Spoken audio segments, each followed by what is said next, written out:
محبت نہیں کر سکتا ایویں سیدھا مظفر گڑھ لگا ونج مظفر گڑھ کے علی پور والے روڈ تے لگا ونج اگو خان گڑھ بھی کراس کر اگو ایک سٹاپ آوے سی وسندے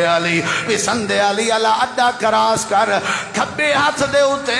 روڈ دے اوتے دو قبراں بنیا ہوئے ہیں ون کے پتہ کرے قبراں کہیں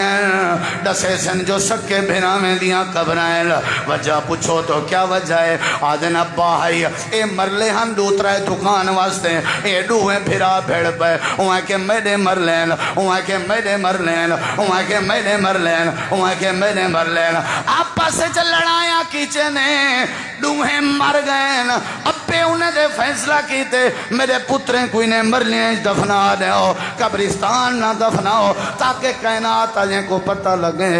بھیرا مر گئن مرلے اتھائیں بھونک دے پین بھیرا ٹور گئن مرلے اتھائیں بھونک دے پین مرلیں دی خاطر گٹھیں دی خاطر پیسے دی خاطر لالچ دی خاطر عہدے دی خاطر اوہ تیری نماز کو کیویں نماز آکھاں میں کریں تیرے چہرے تے مسکراہٹ نہیں ڈٹھی میں تیرا حج کیویں حج منا میں کریں تیرے ناظرین اکرم جیسا کہ آپ نے حضرت مولانا محمد یاسین حیدر صاحب کا آپ نے یہ بیان سنا ہے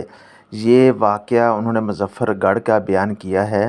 مٹی ادھر رہ جانی ہے ساری زمین رقبہ ادھر رہ جانا ہے اگر ہم نے اپنے آپ کو بدلا نہیں ہم نے اپنے آپ کی نسلوں کو بدلا نہیں تو ہماری اولادیں کیسے بدلیں گے ہماری اولادوں نے بھی یہی کام کرنا ہے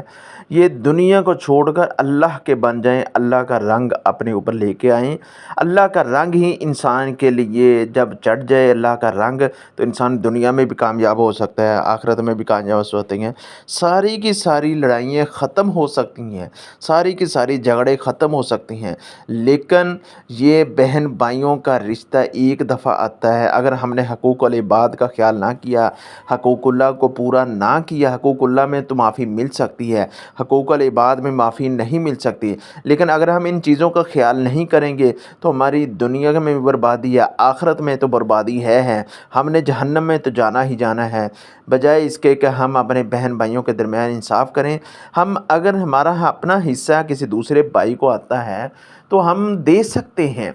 لیکن اپنی وراثت کا خیال رکھتے ہوئے اپنے حقوق پورے کرنے چاہیے ہمیں لڑائی جھگڑے چھوٹی چھوٹی باتوں پہ لڑائی جھگڑا نہیں کرنا چاہیے ہمارے درمیان سے برداشت ہمارے اندر سے برداشت ختم ہو چکا ہے ہمارے اندر سے برداشت زیرو ہو چکا ہے تو سب سے بڑی بات ہے کہ ہمارے اندر سے صبر برداشت ختم ہو چکا ہے اللہ سے دعا اللہ رب ہمیں ہدایت عطا فرمائے السلام علیکم